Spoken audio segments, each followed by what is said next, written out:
இன்னைக்கு நீங்க ரட்சிப்பில் அதுக்கு நம்ம விட்டு போறீங்க.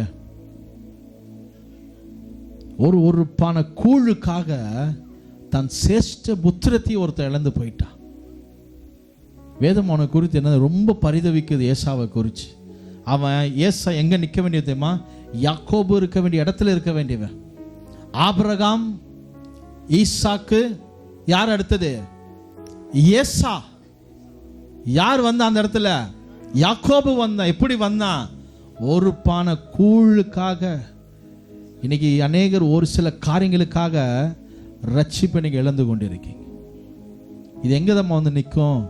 ஏசாவுடைய நிலைமை குறித்து புதிய ஏற்பாட்டில் இடம் சொல்லுகிறது, வேதம் சொல்லுகிறது. வாசிப்போம் என்று சொன்னால் 12, 16, 17 வாசிங்க. எபிரேயர் 12, 16, 17. எபிரேயர் 12, 16, 17. ஒருவேளை போஜனத்துக்காக தன் சேஷ்ட புத்திரத்தை விற்று போட்ட ஏசாவை போல ரட்சிப்பு இழந்து போன என்னதமா சீர்கெட்டவர்களாக இராதபடிக்கு எச்சரிக்கையாயிருங்கள். ஏனென்றால்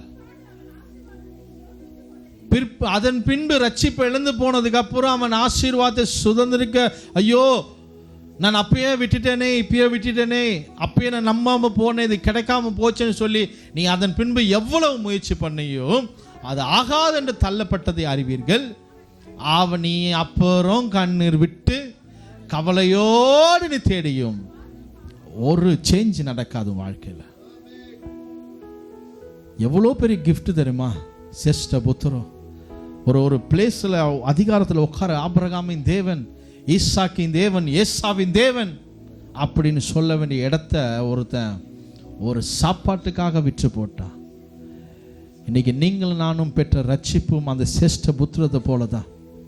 எவ்வளோ விலையேற பெற்றவன். ஆனால் இன்னைக்கு நம்ம நிறைய காரியத்தை என்ன பண்ணுறது தெரியுமா? சாதாரண ஒரு விஷயத்துக்காக. எங்க அப்போ அப்படிப்பட்ட நமக்கு சொந்தமே நமக்கு தேவையில்லைங்க.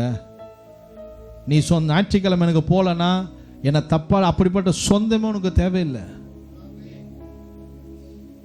நீ அன்னைக்கு போய் அந்த கல்யாணத்தில் கலந்துட்டு, அந்த ஃபங்க்ஷனில் கலந்துட்டு சாப்பிட்டுட்டு வந்தாதான் உங்களுக்கு சந்தோஷம்னா அப்படிப்பட்ட காரியமே தேவையில்லை. நமக்கு தேவையானது முக்கிய ரட்சிப்பு தான்.